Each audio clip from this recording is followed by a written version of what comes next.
Activate party mode.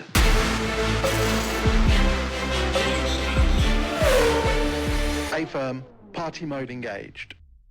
Hello and welcome to the Party Mode podcast, the F1 podcast with no limits. I'm Jethro Bovingdon and I am joined by my good friends Charlie Curtis and Matthew Collins. And this week you join me in disheveled state because I've literally just arrived at my Airbnb for Le Mans for the 24-hour race. I've done no prep, so I'm in the hands of Charlie and Matthew. I know Charlie's been away for the weekend, so this could be a world record shortest F1 podcast. It was our 12-year wedding anniversary, so we went out to Palm Springs, which is like a 2-hour drive. For us, went out early Saturday, came back last night. It was a rare weekend where we had nothing. No sports. There wasn't a race on. Like, we really had nothing, which was, it's rare. So it was fun to get away. And back at it, my oldest son graduates from elementary school today. And yeah, wild. He graduates from what? Elementary school. I know. Oh, wow. Nice. Do you guys have like graduations for all that in the UK? Not really. So Yeah. We've started, I mean, you guys, you know what it's like. American culture trickles everywhere eventually. So we now do a little bit more of that. So they had, like, when they left their primary school, which is grade, God, what would it be? 8. No, grade 6, I think they leave primary school here, and then they go up to secondary school. They have a little prom type situation, but it's not quite as big a deal as it is over there. Yeah, it's not huge, but they're leaving elementary school, which, you know, they've been there from kindergarten through 5th. We don't really do it for junior high, which for us is 6, 7, 8. And then, of course, high school graduations are massive. But Yeah, so you have like a 3-tier system, which I sort of had as a kid, but most of the UK is 2-tier, so we just have primary and then secondary schools. You know what? I want to play a quick little game because last week when I was finishing up in New York, we were in Toronto with the Dyson engineers. And I think we've talked about it before here, the Cockney slang. And the engineers started quizzing us because we were quizzing them on street names in Toronto. And people were getting it so wrong. It was like the most enjoyable thing. So you're going to know these, Jethro. I'm curious if Charlie can figure out what this means. So the slang would be apples and pears. What would I be referring to? no idea. So an example would be, I'm going up the apples to bed. Apples. So it would mean stairs. Yeah. Stairs, yeah. Because that's the weird thing about rhyming slang is it's often longer than the actual word. Yeah, So they end up, it's so weird. Yeah, but you end up shortening the slang so it makes even less Yeah. sense. So it'd be like, I going know. up the apples. My dad would say that, funnily enough. Then we have dog and bone. Like, hang on, I'll get the dog. Phone. Phone. Dog and bone. I'm going to go get the dog and bone, but then I'd get the dog. But Yeah. the phone, the bone match rhymes with the phone. It's weird because you cut out the one that doesn't make sense. Yeah, you'd be like, someone get the dog. But I guess it's pretty, I would know all these obvious ones, but it's not used that much, except like my dad was from London. He was from like Shepherd's Bush. And so he knew all that stuff and would say some of it. Okay. He would always say the apples, like about going upstairs. I don't think he'd say so crazy. the dog very often, but yeah, but it's still around if you go certain places, I guess. Then there's Barnett Fair. Nice Barnett, mate. Hair? Yes. That one's still around. Like someone would say, I'm Really? gonna get my barnet cut. Yeah, say I'm going to get my barnet cut or something, or I'm going to get my barnet. What is a cut. barnet? I don't know. It's your hair. It's your hair. Oh my God. I mean, you should know this. You're a professional. Yeah, I for sure should know this. What were you doing with all the Dyson guys? Launching a new product or something? We can't say. We were just there doing some stuff for the week. We basically But a do lot of like Brits. we're doing, well, no, the engineers are Brits. So they came over and then we're with just editors of magazines talking to them about stuff. So each day we'd have, like, New York, there were 18 editors a day. And then Toronto, there was about 10 editors a day. and we're just Okay. working with them. Wow. You seem busy. Where are you near a racetrack? I just heard like a I- race car in the background. Yeah, I heard that. I don't know what that would be. I am I'm near the track, but I didn't think there was any action today. I'm about let me see if there's anything going on today. Because that was loud. Yeah, I'm only 5 minutes away. And that did not sound like a car with a muffler. That sounded like a proper. Yeah, no, there's nothing going on. Maybe it was just some sort of parade or something. But no, there's no racing. All kicks off properly on Wednesday, I think, with practice and qualifying. That's crazy. And are you going to stay up the whole time and watch? Do you take shifts of watching it too? Like, how do you even watch something like that? Well, I'm doing it for the TV stuff. So I'm doing it for TNT in the UK, Eurosport across Europe. It's like one broadcast, and then Max. It'll be on Max in the US streaming. I don't know the shifts yet. I've been asking them about it because normally, because they say like I have some profile in the US, they want me to do like through the night, which is actually really fun because That's daytime here. Yeah, exactly. So they say. So people are watching can turn on to Max if they have Max and listen to you commentate on the race. Yeah, I'll be like in the pit lane and doing interviews with drivers and all that sort of stuff. So, but I don't know what the plan is this year because I've done the graveyard shift like from midnight till 5 a.m. the past 2 or 3 years. And sometimes it's great because I love being in the pit lane at night. It's so cool. Like to be around cars. They've already been racing at this point for like 8 or 9 hours, 10 hours, whatever. So they're filthy. There's bits hanging off them. The crew are, they just look cool. And at night, a race car with glowing brake discs and making all that noise. They're just amazing things. But the problem is you get pressured to get interviews. So they'll be like, oh, can you go and see someone in the Cadillac garage or the Ferrari garage? And I'm like, listen, it's 3 a.m. The drivers are either driving or asleep. The mechanics are nearly all asleep because the race starts at like 4 p.m., but they've been working prepping the car if they've had to rebuild the car because it's been crashed in qualifying, which happens a lot. So there's no one around in the night. So often you're being like asked to get interviews that are just impossible. Not going to happen. Yeah, but I don't know what's happening this time. But I believe I'll be live on the grid. There's like a main host. She'll be with Tom Christensen, who's like won Le Mans 9 times. Mr. Le Mans, he's won it more than anyone else. And then I'll probably be somewhere else, a bit further down the grid. And it'll be me. I think it'll be me and Alex Brundle, actually, as far as I'm aware, Martin Brundle's son. So we'll be interviewing drivers and he'll be He's really good at the technical stuff, just like Martin, actually. So we'll be doing some of that. But I actually, this is really geeky and sad, but also quite funny. So I'm normally with Tom, which means I get good access. Tom Christensen, like I say, Mr. Le Mans. So I've interviewed who have they had? LeBron James, because he started the race one year. Tom Brady, a lot of weirdly, it seems to be a lot of big American people who I don't even fucking know. So it doesn't seem that cool to me. But I normally get to speak to them on the grid beforehand. This year, the race starter is Roger Federer, who I literally love. He's like, I don't have any idols or if I met, I don't know, whoever, I wouldn't be that overwhelmed it doesn't bother me. Like I don't know anyone. I'm terrible with celebrities now, but Federer I fucking love. So I'm like, this is the one interview I'm like, I really want to get Federer and meet him, but I just think I'll turn into like a little fucking fan. Dax interviewing Toto the first time. I will. And my missus is like, she's like, you're such a loser. You gotta get him.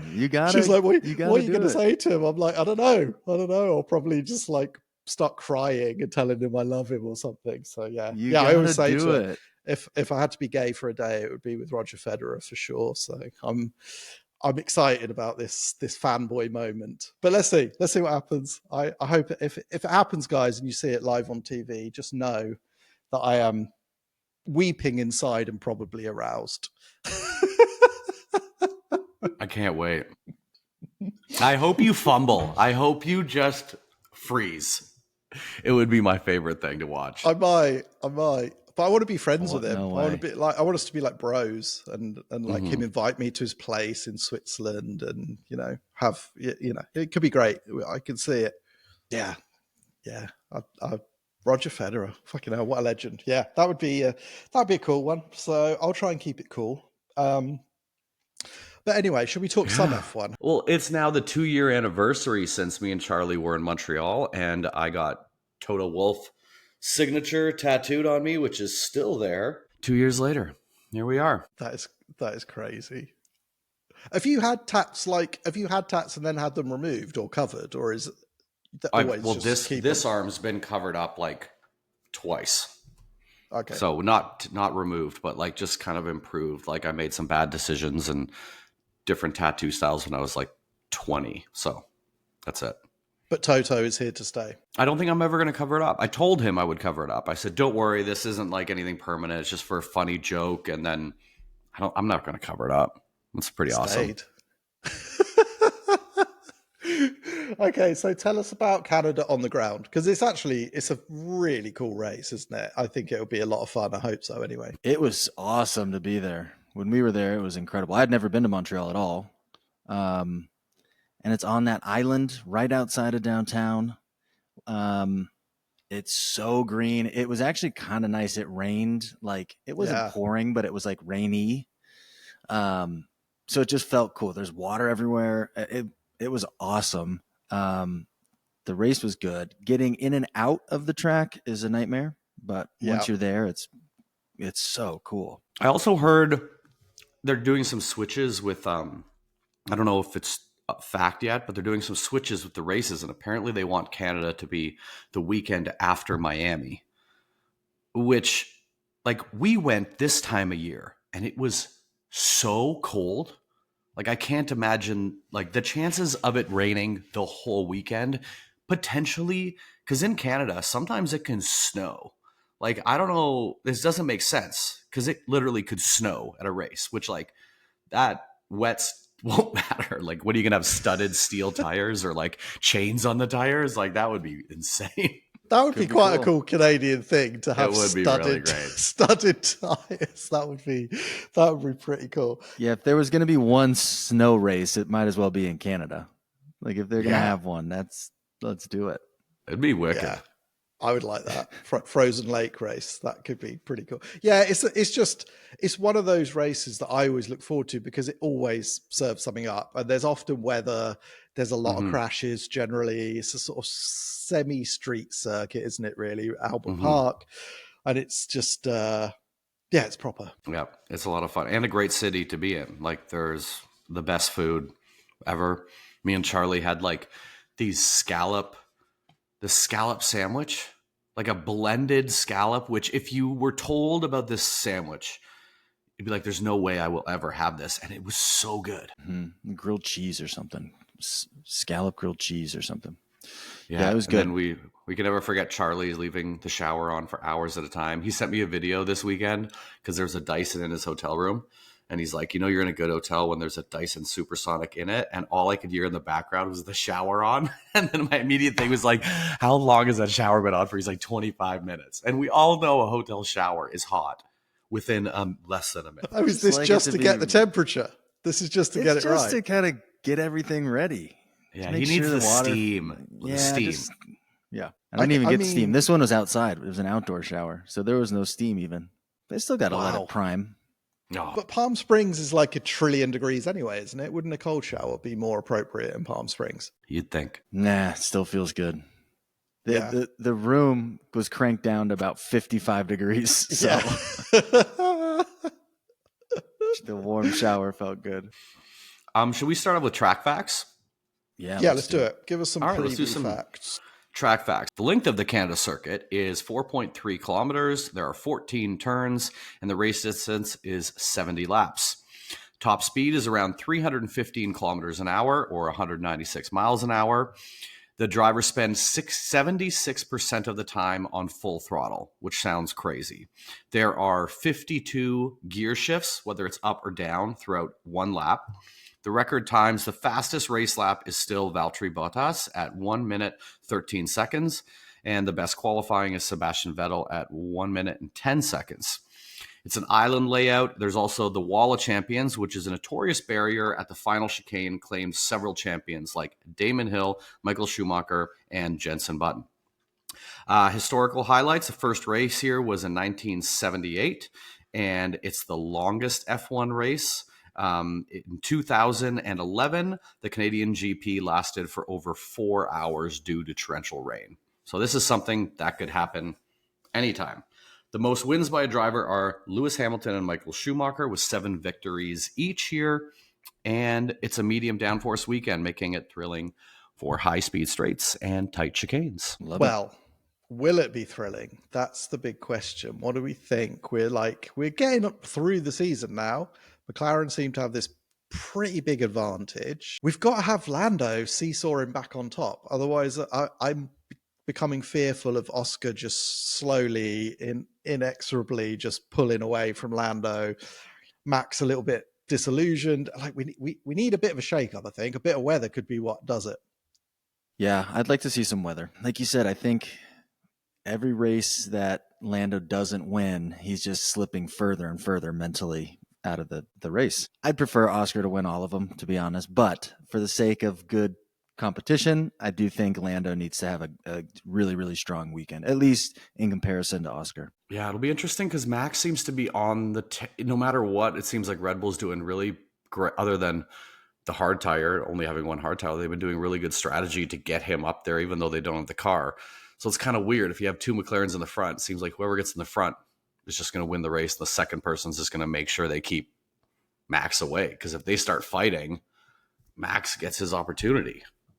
Yeah, but you can't tell these boys, like I say, they've been waiting their whole lives for this chance. There's no way if they say to Lando or Oscar, whoever's in second position, hold Max up. They're not doing it anymore. Like maybe the end of last year when the title wasn't really up for grabs except constructors, like fine, but there's no way they're doing that anymore. And I think sooner or later one of them has to do a move that's like, we're not friends anymore move, because they're still a bit too pally. Do you know what I mean? Like, it feels like it's either coming, and if it isn't, I feel like Lando in particular might need to force the issue, because they can't keep on this friendly vibe. I feel like Lando needs some fire in his belly to find that last little bit, because at the minute he just looks resigned to not quite be in there, and that's a real shame. It's weird though, because he will have those weekends where he looks just on it.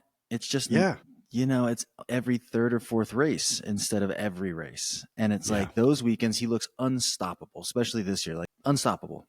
And then he has other weekends where, like you said, it's just like he's fine to be playing second to Oscar. He's just fine with it, and he's not really, doesn't seem like he's pushing. He's not having a good weekend, and so I don't know. The consistency is not there, but I think he's got it if he wants it. If it's one of those good weekends, he's, I agree. He can be so fast, but even now, even when he has one of those super fast weekends, I feel like the gap to Oscar is not as big as it was. Like last year, Oscar would disappear, wouldn't he, for a weekend? He'd qualify 5th and come 7th or something, and Lando would still be 1st or 2nd. But that's not really happening anymore. All those, it's almost like Lando's peaks are probably slightly higher, but Oscar's like got really close now, and now he's just tabletop mountain style. Like he's never coming down from where he's at. And I think if Lando's keeps going up and down, every time he's below that line, Oscar's going to win, and that's going to be more often than not at the moment. So it is quite scary. I'm actually going to interview Zach Brown on Friday, I think. Really? For Le Mans stuff, but I'll try and get some juicy information. See if he'll give me anything. Yeah, they're going to be. So McLaren have said they're coming back to Le Mans as well. So there's like an event, and Zach's going to be there and all that stuff. So it should be cool. I think he's a dude. I think he's an interesting character, isn't he? Because he's like the least cool man in the world in some respects. When you see him celebrating after the race, it seems so un-F1. But at the same time, he's a dude. Like he's turned McLaren around. He's got this awesome car collection. He's out racing at weekends when he's not on the pit wall for McLaren. He's the boss of United Autosports in Le Mans. He's the boss of McLaren Formula One. He's got other stuff. He's like just got this endless capacity to just do more and more stuff. And everything he touches seems to turn to gold.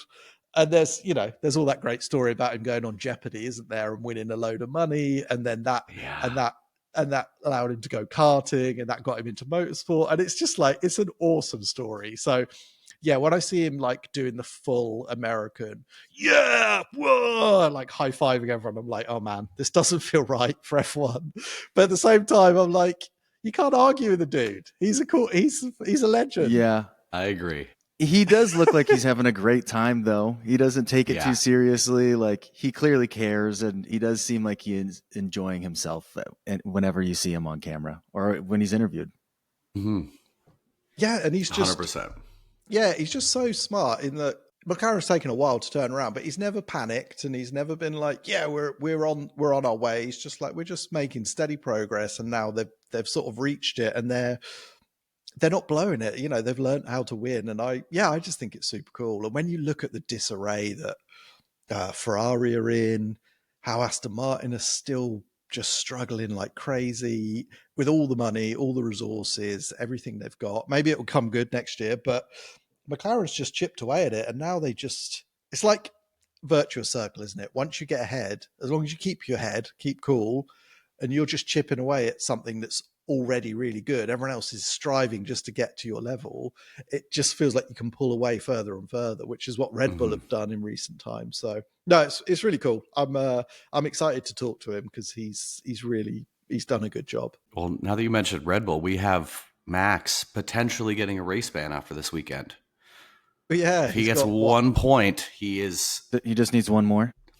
One more, but then it resets on the 20th, so he's probably safe if he doesn't get anything this weekend. But then it's like, Max, is he a little bit more safe? I can't imagine that's in his wheelhouse. I think he just races as he races, and he thinks he's always going safe. With more frustration. Yeah. Yeah. And he's going to be angry after last week. So but he never thinks he did anything No. Illegal or dicey or aggressive. He thinks he's doing exactly what he should be doing. So he thinks he's driving safe, and it seems pretty likely that he'll get a point.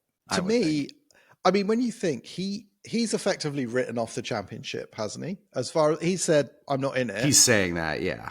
But do you think there's part of him that's like, if I get a point and get a ban, it's good. It doesn't really affect him, right? He gets banned. He loses a round.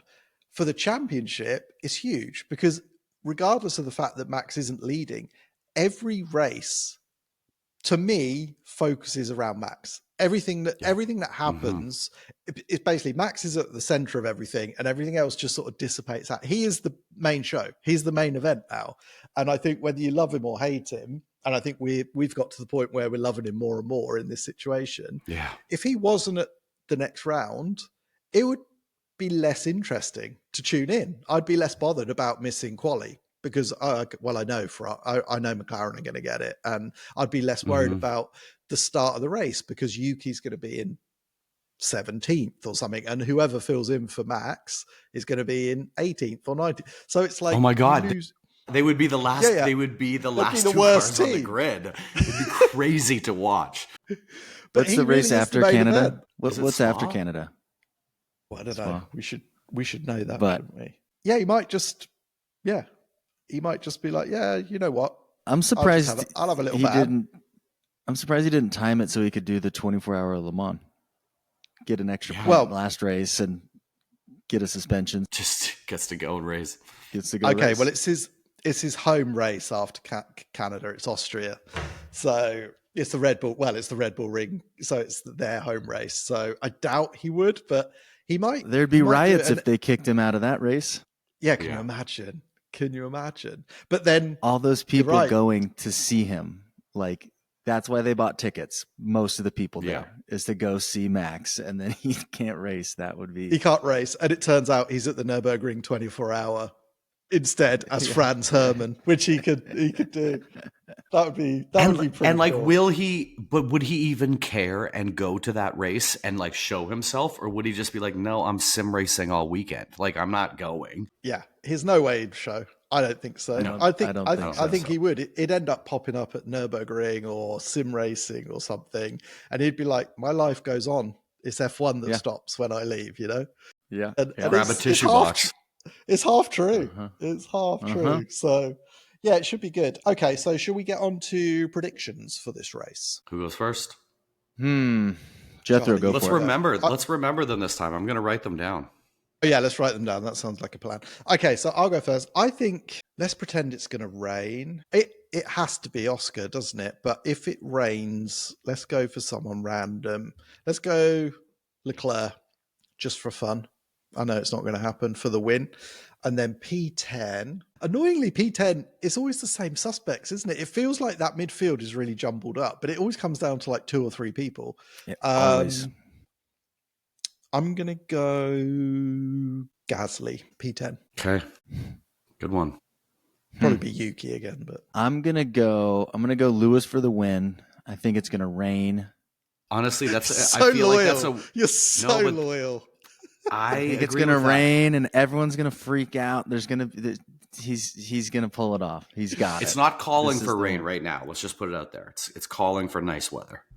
Something will happen and he's gonna pull it off. Because it's fun, my P10 will be Stroll. Assuming he even races, who knows? It's saying he's gonna race, but like, Yeah. come on, you just have surgery, and then you're 2 weeks later are gonna race. Crazy. He did it last year and did great. Yeah, Maybe but maybe that's what he needs. Some of those surgeries are like those weird surgeries where like you feel better right away. So maybe it's that. He needs to race hopped up on all those pain meds. That's what it is. That's what he's gone to one of those. He's gone to the MotoGP surgeon, who I Yeah, the think did German the last guy, thing. right? Yeah, and Or you the know what those Italian? guys are Yeah. like. They literally fall off their bike, break several bones, and they just tape themselves to the bike the next week after they've had some surgery, and off they go. Insane. Yeah, it's mad what they do. But so maybe he'll be fine. But yeah, I'll let you know. Felipe Drogovic, who would be the reserve driver, is here racing for Cadillac at Le Mans. Mm-hmm. So if I see him here on Wednesday, I think it's safe that Lance Stroll's driving. But we'll see. Maybe if he's subbed out, then we'll know that that Lance is a doubt. Isn't the whole rumor mill actually that he punched the wall? Isn't it in the pit garage? Yeah. Mm-hmm. So So also, what's you don't get a second choice, right? So you're calling it now. If we find out tomorrow or the next day he's not racing, that's your pick. He's going to race and he's going to get P10 for sure. All right. And Lewis is going to win. just These things are set in stone. It will happen. Yeah, predetermined. Okay. I'm going Oscar for the win, and I'm going to redo Alonso for my P10. He didn't do it he did it last week, but I want him to get a 10 again. Well, you're on fire, so there's every chance that it's going to be Alonso for P10. You have been on fire. Oh, it's been a quiet week for Pulp, I assume, Matt. You haven't really got any? Well, there's a couple. There was one funny incident. So I guess Toto was talking about the crash that happened with Max into Russell. He said that it's an incident similar to the taxi drivers of Rome or Naples. And apparently the entire taxi federation of Rome and Naples is very upset with Toto right now and have like released a statement against him. And it's just amazing. It's like, yes, we all know you're insane. Like, taxi drivers in the UK are fucking batshit. My dad almost got in a fight with one when I was 10 years old. Have you ever driven in Rome? Have you seen Rome? Yeah, it's crazy. It's insane. Mayhem. Like it's absolute mayhem, and it actually would suit Max, because I always find London's used to be similar and not so much anymore. But you drive in Europe, and it's like you cannot show weakness ever. If you show weakness, someone's in front of you, someone's cut into you. So you have to drive like all your senses on high alert and just be like, I have to treat this like a qualifying session for a race, because Right. if there's a gap, I've got to go for it. If whatever's going on, you cannot snooze. If you snooze, there'll be like a 65-year-old white-haired lady pulling in front of you in a little Fiat. There'll be scooters that have bombed in and smashed into the side of your car. It's like you can never snooze. So it's probably quite a fitting analogy, actually. That's pretty good from Toto. Yeah, but they were But not happy. I heard Ralph Schumacher saying that Toto was very diplomatic about Max's behavior, and he was like, "Oh, it's almost as if they're going out for dinner and discussing potentially Max coming to the team and stuff." So yeah, they said Toto's lack of condemnation was quite telling as well, because he's trying to lure him in, which could well be true. Yeah. Well, I guess why wouldn't any team want to have Max? It makes total sense. Then we also, not really pulp, but I, on my travels, started the F1 Academy Netflix series. Has anyone else started that? I haven't. It's great. It's interesting because it's like different. Like, when you go to F1, it's like, yeah, there's a couple young drivers, but most of them on Drive to Survive are older, more mature. They figured out everything. It's like, aren't the girls like 16 years old? Very young girls. So they have that like just a young kid mentality. But it was interesting. It's like, I really liked it. There's one girl, Leah Block, who her father was Ken Block, the legendary rally car driver. And she was like killing every dude in rally car, like winning every championship, and then switched over. And like, she's not figuring it out. Like, she's a good driver, but it's a single seater is totally different. But then like, I watched one race, it was in Singapore. And because the street circuit has a similar vibe to how it would in a rally car. And she did so well. And she was like in last place all the time and then did well. And it's like, you see this evolution of them driving and then seeing the difference of backgrounds. Like, the girl who's killing it is a British girl who comes from the poorest family. Wow, like with the that's cool. sweetest family, and she's destroying it. And then the two girls that drive for Red Bull are sisters, and I think they're from Dubai, and like endless money this family has. Like, you see them pulling up in a different car every time, and their house that they're in is just insane. So it's kind of fun to see like every opportunity in the world given to you, and you're not, and the father is like real pissed they're not doing well. And then you see the British girl and her like grandparents couldn't be more proud, and they can't afford to go to races. And it's like, it's really good. I've like one episode left.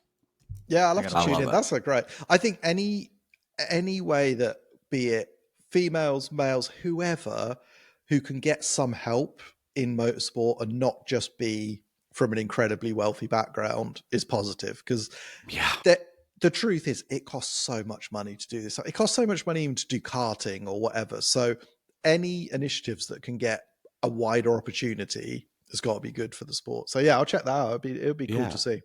And I like their format, how they do 2 races in a weekend. And the whole goal of that is just to get more time on track in a race. And then you're seeing them with the same cars. So you see someone pass someone, and it's not like they have a better car and they have more. Like, they really have to push their driving ability to kind of get there.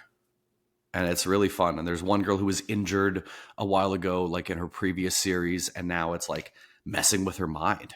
She can't take those risks, and she's like concerned about it. And this, like, she talks pretty openly about it. And I think that's nice, because I think a lot of dudes that have been in an accident wouldn't be open about them being fearful. And it's kind of interesting to see her talk about how she is fearful. So that's pretty cool. It's a good show. Yeah, I have to check it out. Okay, yeah, we'll check it out. We will check it out. We also have an interesting fact that I learned. I don't know if I've seen this before, but in F3, Logan Sargent was a teammate of Oscar Piastri and out-qualified him 8-1. Did he really? Well, this was the thing they used to say about Oscar. His qualifying pace wasn't always quite there, but his racecraft and his race pace was awesome. And we saw a bit of that when he first got into F1. He would struggle with that last bit of qualifying. His race pace was good, but then his tire management wasn't quite so good. But he had that. You felt like that bit was the bit that was going to be easy for him to work on. But now he's got the qualifying speed too. So, yeah, well, I mean, there's always someone who's beaten Ayrton Senna back in the day before he made it big, or Schumacher back in the day. Sure. But it shows it doesn't always translate when you get to the right top echelon of sport, you know?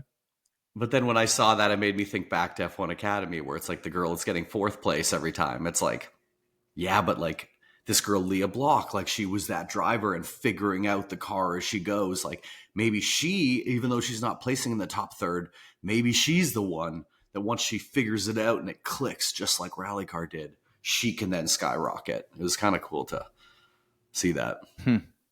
Yeah, it's cool. It's different how sports people excel at different ages. Like you see it, don't you, all the time? A teenage sensation who basically flops as it gets older or burns themselves out, and then you get other ones who are like on the periphery, and suddenly they're the superstar. So it can be the same. Can be the same with F1. But my athletic ability is starting to peak at 43. Oh, is it? I'm just peaking now. Yeah. I only got a year until everything is just an injury, so I got 6 months left of being a decent athlete. I bet Oscar beat him in the championship though, didn't he? Yeah, I'm sure. Yeah. I didn't look, but he probably did. Oh, I'm sure he did. Sure he did. Okay, well, that was a random preview of Canadian Grand Prix. It should be an awesome race. I will be at Le Mans all weekend, so it's going to be a bit tricky for me to tune in, but I will make sure I've watched the race by the time we come back. At this point, Dax would say push, push, push, push. We will see you next week, and by then, maybe me and Roger Federer will be living together. It's possible. Who knows? Let's hope so. Kisses, yeah. See you guys. See ya.